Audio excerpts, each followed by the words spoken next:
Hello, నేను మీ CS రావు. కాళేశ్వరం ప్రాజెక్టుకు సంబంధించి శ్వేతపత్రాన్ని విడుదల చేసింది అసెంబ్లీలో ప్రభుత్వం. సో దాని మీద కౌంటర్ కూడా ఇచ్చింది బీఆర్ఎస్ పార్టీ. కానీ కాళేశ్వరంలో ఏం జరుగుతుంది అనే దాని మీద మాత్రం క్లియర్ కట్గా ఒక పిక్చర్ అయితే రాలేదు. మెగా ఇంజనీరింగ్ కంపెనీ ఈ కాళేశ్వరం ప్రాజెక్ట్ని నిర్మించింది.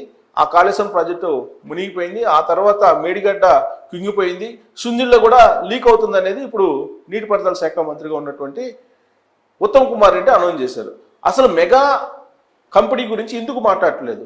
ఫస్ట్ నుంచి మెగా కంపెనీ మీద ఆరోపణలు వస్తున్నప్పటికీ కూడా దాని గురించి ప్రస్తావించకుండా కేవలం కాళేశ్వరం ప్రాజెక్ట్ మునిగిపోయింది, దీనికి కేసీఆరే కారణం అని చెప్పి ఎందుకు చెప్తున్నారు?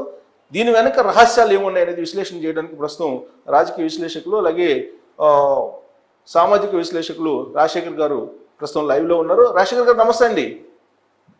నమస్తే సార్. సార్ నమస్తే. ఇప్పుడు కాళేశ్వరం ప్రాజెక్టు గురించి మనం చూస్తున్న చర్చ కూడా జరిగింది వాళ్ళ అసెంబ్లీలో. సో నీటిపారుదల శాఖ సంబంధించి శ్వేతపత్రం కూడా విడుదల చేశారు. అయితే విచిత్రంగా ఏంటంటే దీన్ని నిర్మించినటువంటి మెగా కృష్ణారెడ్డి లేదంటే మెగా కంపెనీ గురించి మాట్లాడలేదు. ఇది వ్యూహాత్మకంగా రాజకీయ పార్టీలు ఆడుతున్న గేమ్ లాగా కనిపిస్తుందా?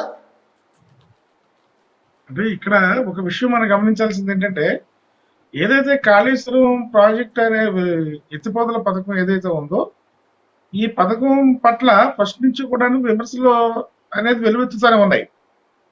దీనిపైన మరి డిజైనింగ్ లోపమా లేకపోతే నిర్మాణ లోపమా అనేది ఈ సరైన సాంకేతిక కారణాలు చూపించలేకపోవడం, దీని మీద అనేక రకమైన విమర్శలు వస్తున్నా కూడా గత బీఆర్ఎస్ ప్రభుత్వం కూడా ఆ దాటవేత ధోరణి అవలంబిస్తూ వచ్చింది.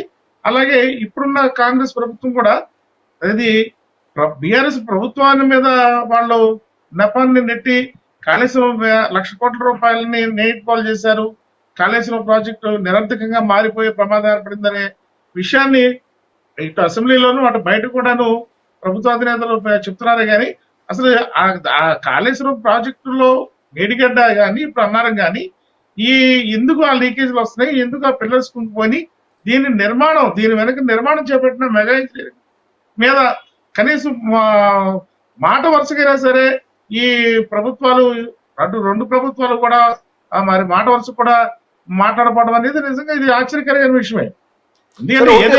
ఇప్పుడు గతంలో మనకి బాహుబలి మోటార్లు మునిగిపోయాయి వరదలు వచ్చినప్పుడు. ఆ సందర్భంగా అప్పట్లో షర్మిల ఒక కంప్లైంట్ చేశారు, ఢిల్లీ వెళ్ళి ఎవరి మీద, మెగా కంపెనీ మీద కంప్లైంట్ చేశారు. ఆ రోజు పిసిసి అధ్యక్షుడిగా ఉన్నటువంటి రేవంత్ రెడ్డి, ఇప్పుడు ముఖ్యమంత్రిగా ఉన్నటువంటి ఆయన అప్పట్లో ఒక కంప్లైంట్ కూడా చేశారు, ఆయన కూడా సిబిఐకి. ఇంత చేసినప్పుడు కూడా మెగా సంబంధించిన పేరు రాకపోవడానికి ప్రధాన కారణం ఏమనిపిస్తుంది మీకు? తెలిసిందే కదండి. ఇప్పుడు మెగా ఇంజనీరింగ్ అనేది కృష్ణారెడ్డి గారు ఏదైతే మెగా ఇంజనీరింగ్ వర్క్స్ అనేది ఆయన గురించి ఆయన అన్ని రాజకీయ పార్టీలతో కూడా సత్సంబంధాలు అనేది మనకి జగమేరిన సత్యం. కృష్ణారెడ్డి గారితో ఆ మెగా ఇంజనీరింగ్ అధినేతలు ఎవరైతే ఉన్నారో వాళ్ళ గత ప్రభుత్వాలే కానీ ఇప్పటి ప్రభుత్వాలతో కానీ వాళ్ళు వాళ్ళకి సంబంధించిన సత్సంబంధాలు ఏ రకంగా ఉన్నాయో మనందరికీ తెలిసిన విషయమే. కాబట్టి అసలే ఒకటండి, ఇక్కడ మెగా ఇంజనీరింగ్ లేకపోతే వేరేది కాదు. ఏదైతే ఒక ప్రాజెక్టు ఒక నిర్మాణం చేపట్టేటప్పుడు ఆ నిర్మాణం యొక్క లైఫ్ టైం నిశ్చయించుకుని అది అనుమతులు అనేది ఇస్తారు. ఇది 100 ఏళ్ల ప్రాజెక్టు లేకపోతే 50 ఏళ్ల ప్రాజెక్టు అనే దానికి కాకుండా 3 ఏళ్లలోనే ఆ ప్రాజెక్ట్ అనేది ఈ రకమైన ఆ పరిస్థితి దాపరించినప్పుడు దాని నిర్మాణాన్ని ఎవరైతే ఉన్నారో దాని మీద ప్రభుత్వాలు చర్య తీసుకోవాల్సిన అవసరం అంతేనే ఉంది. మరి ఈ విషయంలో ఎందుకు? కానీ ఇక్కడ ఒకటి రాజశేఖర్ గారు, సెంట్రల్ డ్యామ్ సేఫ్టీ అథారిటీ చాలా క్లీన్ గా చెప్పింది. ఆ ప్రాజెక్ట్ నిర్మాణం కానీ లేదా నిర్వహణ కానీ డిజైనింగ్ కానీ కంప్లీట్ గా తప్పున్నాయి కాబట్టి దాన్ని ఇప్పుడు వాడద్దు అని చెప్పి చాలా క్లియర్ గా చెప్పారు కదా. సో ఆల్రెడీ నిర్ధారణ అయిపోయింది, ఆ ప్రాజెక్ట్ పనికి రాదని చెప్పి already central dam safety authority చెప్పేసింది. దాని మీద ఎందుకు ఇంత రాజకీయ చర్చ చేస్తున్నారు? దాని మీద ఏదన్నా చర్యలు తీసుకొని రికవరీ చేయటమో లేదంటే వాళ్ళు అరెస్ట్ చేయటమో ఏదో చేయాలి, కానీ చేయకుండా వీళ్ళు అసెంబ్లీ వేదికగా అసెంబ్లీ బయట దీన్ని ఫోకస్ చేస్తున్నారు ఎందుకు? ఏదైతే నీటిపారుదల గత మంత్రిగా నీటిపారుదల శాఖ మంత్రిగా చేసినటువంటి హరీష్ రావు గారు ఈ రోజు అసెంబ్లీలో కూడా ముఖ్యమంత్రి గారికి సంబంధిత ఉత్తమ్ కుమార్ రెడ్డి గారికి కూడా అదే చెప్పారు. మీరు దీనికి బాధ్యులైన వాళ్ళ దోషుల్ని మీరు వాళ్ళని పట్టుకోండి, వాళ్ళని శిక్షించండి, కానీ పునర్నిర్మాణం అనేది చేపట్టండి, దాన్ని రిపేర్లు ఏదైతే ఉన్నాయో దాన్ని వెంటనే చేపట్టి రైతులకి న్యాయం చేయమని చెప్పి హరీష్ రావు గారు అసెంబ్లీ సాక్షిగా కూడా ఆయన ఓపెన్ గా మాట్లాడుతున్నా కూడా ప్రభుత్వం ఎందుకు తాత్సారం చేస్తుంది అనేది మరి ఇక్కడ ఆ ప్రభుత్వ పెద్దల మరి వాళ్ళకి తెలియాలి. ఎందుకంటే ఇప్పుడు మీరు అన్నట్టు నేషనల్ డ్యామ్ సెక్యూరిటీ అథారిటీ వాళ్ళు కూడా ఖచ్చితంగా ఏదైతే పిల్లల స్కూల్ పైన వరుస 2 రోజుల్లోనే వాళ్ళ ఆ సంబంధిత మేడిగడ్ని సందర్శించడం, ఇమీడియట్ గా దాని మీద వాళ్ళ ఒక రిపోర్ట్ ని కూడా ఆ రోజునే సబ్మిట్ చేయడం జరిగింది. ఈ డ్యామ్ అత్యంత ప్రమాదకరమైన పరిస్థితుల్లో ఉంది, ఇది అసలు నిర్మాణ లోపము డిజైన్ లోపం అనేది కూడా వాళ్ళు ఆ రోజే రిపోర్ట్ లో పొందుపరచడం జరిగింది. మరి ఆ విషయాన్ని అప్పుడు ప్రభుత్వం కూడాను లేదా ఇప్పుడున్న ప్రభుత్వాలు కూడా అసలు నిర్మాణం చేపట్టిన సంస్థ దానికి ఇమీడియట్ గా దాన్ని ఇచ్చేయాలని సంబంధించిన ఎటువంటి ఇది కూడా వాళ్ళు చేపట్టుకోవడం అనేది చాలా మనం అందరూ కూడా చాలా అనుమానాలు తావిస్తా ఉంది. సో మీరు అన్నట్టు అన్ని పార్టీలతో సత్సంబంధాలు కలిగినటువంటి మెగా కంపెనీ అది బయటకు వస్తుంది, దాన్ని దోషిగా చూపించాల్సి వస్తుంది అనేటువంటి ఉద్దేశంతో దీన్ని ఒక రాజకీయపరమైన అస్త్రంగా ఉపయోగించుకొని విచారణ లేకుండా చేస్తారని అనుకుంటున్నారా మీరు? లేదండి, అది తప్పించుకోవడానికి లేదు. ఖచ్చితంగా విచారణ అనేది ప్రభుత్వం కూడా ఈ రోజు ప్రజలకి జవాబుదారీ. ఇప్పుడు ప్రతిపక్షాన్ని ఇబ్బంది పెడతాని కోసం ఇబ్బంది పెడుతున్నా రేపు పొద్దున, ఎందుకంటే రాబోయేది వేసవకాలం తర్వాత మన వర్షాకాలం సీజన్ కి ఈ కాళేశ్వరం మీరు ఎన్ని లక్ష కోట్ల రూపాయల ప్రాజెక్ట్ అది ఎత్తిపోతల పథకం అయినా సరే ఆ కాళేశ్వరం ప్రాజెక్ట్ ద్వారా ఒక మేడిగడ్డే కాదు కదండి, ఇంకా 2 బ్యారేజీలు ఉన్నాయి, దాదాపు 14 రిజర్వాయర్లో నీళ్లు ఉండాల్సిన అవసరం ఉంది. ఖచ్చితంగా రైతులకి రేపొద్దున సాగునీరు అందించాల్సిన అవసరం ఉంది, రేపొద్దున వేసవికాలం తాగునీరు అందించాల్సిన అవసరం ఉంది. ఖచ్చితంగా దాని రిపేర్లు అనేవి చేయించాల్సిన బాధ్యత ఇప్పుడున్న ప్రభుత్వానికి ఉంది. కాబట్టి ఇది ప్రభుత్వం రిపేర్లు ప్రభుత్వం చేస్తా లేదా ఈ నిర్మాణం చేపట్టిన మెగా ఇంజనీరింగ్ సంస్థ చేత వాళ్ళు చేసేటట్టుగా వాళ్ళు చర్యలు తీసుకుంటారనేది ఖచ్చితంగా వాళ్ళు దానికి ప్రజలకు సమాధానం చెప్పాల్సిన పరిస్థితి ఉంది. దీని మీద విచారణ అయితే కొనసాగుతుంది. ఆల్రెడీ విచారణకి ఆదేశించారు కదా, ఇప్పుడు ఆల్రెడీ రాష్ట్ర ప్రభుత్వం విచారణకి ఆదేశించింది. విచారణ అనేది కంటిన్యూ జరుగుతూ ఉందని కూడా అసెంబ్లీలో మంత్రి చెప్పడం జరిగింది. కాబట్టి దీనికి దోషులు అనేది అది నిర్మాణంలో జరిగిందా లేకపోతే డిజైనింగ్ లోపమా లేకపోతే ప్రకృతి ఇచ్చిన దాని వల్ల జరిగింది అనేది విచారణ అయితే మనం ఆ ఇచ్చిన రిపోర్ట్ బట్టి మనం వాళ్ళ ప్రభుత్వాన్ని మనం నిందించవచ్చు. అది కాకపోతే ఏంటంటే నిర్మాణం చేపట్టిన సంస్థ ఈ లైఫ్ టైం అనేది ఇవ్వాల్సిన బాధ్యత ఉంది. ఆ లోపల కనుక ఏది జరిగినా సరే దానికి ఆ బాధ్యత అనేది నిర్మాణ సంస్థ వహించాలనేది మనం గతకాలం చూస్తూనే ఉన్నాం. ఆరోపడిన సరే మెగా ఇంజనీరింగ్ వర్క్స్ వాళ్ళు ఈ విషయంలో వాళ్ళు ఖచ్చితంగా ప్రభుత్వ విచారణ ఎదుర్కోవాల్సిన అవసరం అంతేనా ఉంది.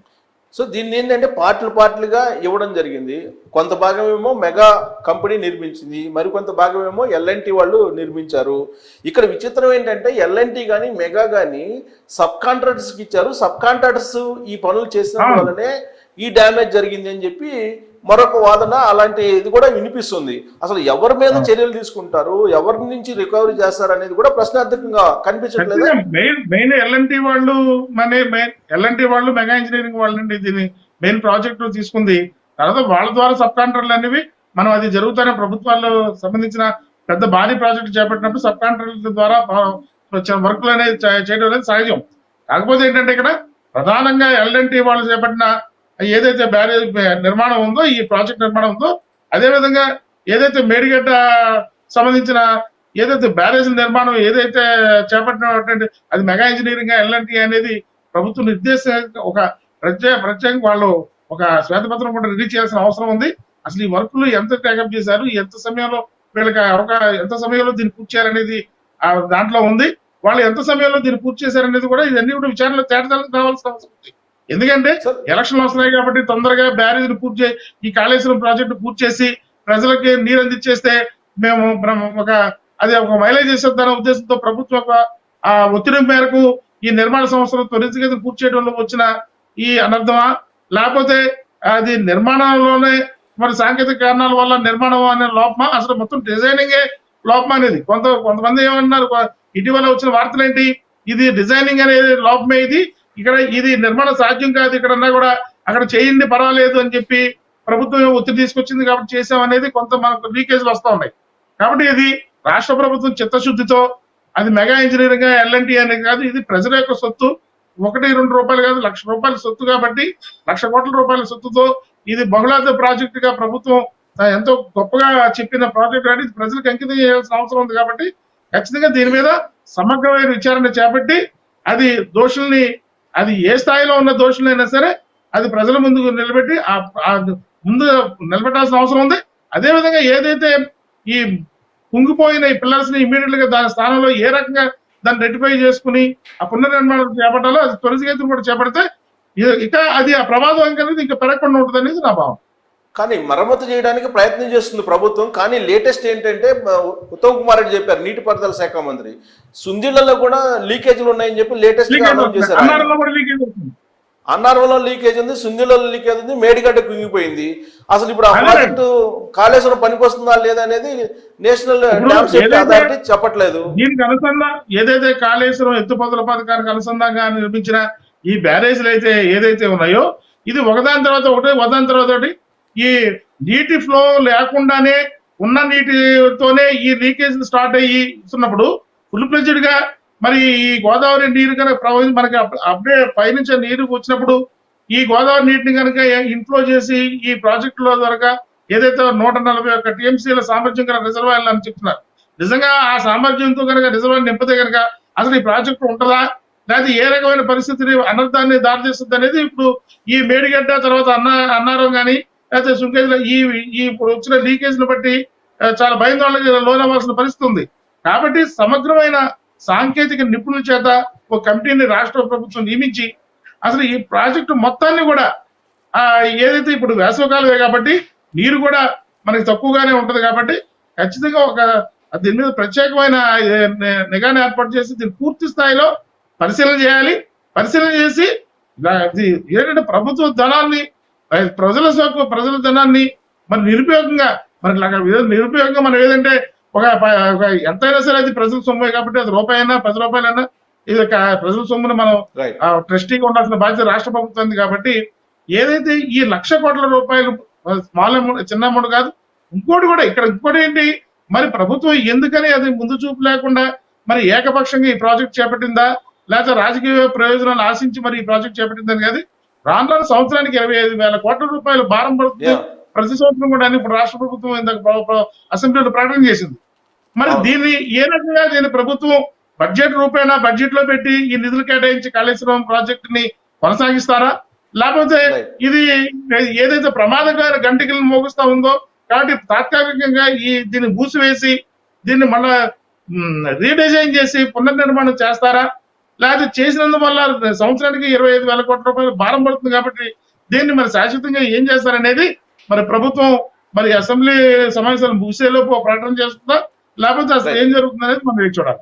రైట్ అండి, thank you very much Rajasekhar గారు విశ్లేషణ చేసినందుకు. సో కాళేశ్వరం ప్రాజెక్ట్ అనేది ఇప్పుడు ఒక వైట్ ఎలిఫెంట్ గా కనిపిస్తుంది తెలంగాణ ప్రభుత్వానికి. ఒకప్పుడు దీన్ని ఐకాన్ గా చూపించారు కేసీఆర్, ప్లస్ అదొక బాహుబలి మోటార్లతోటి ప్రపంచ వ్యాప్తంగా చూడదగినటువంటి ప్రాజెక్ట్ అని ఆయన ఫోకస్ చేశారు. కానీ ఇప్పుడు మాత్రం అది వైట్ ఎలిఫెంట్ గా మారిపోయింది.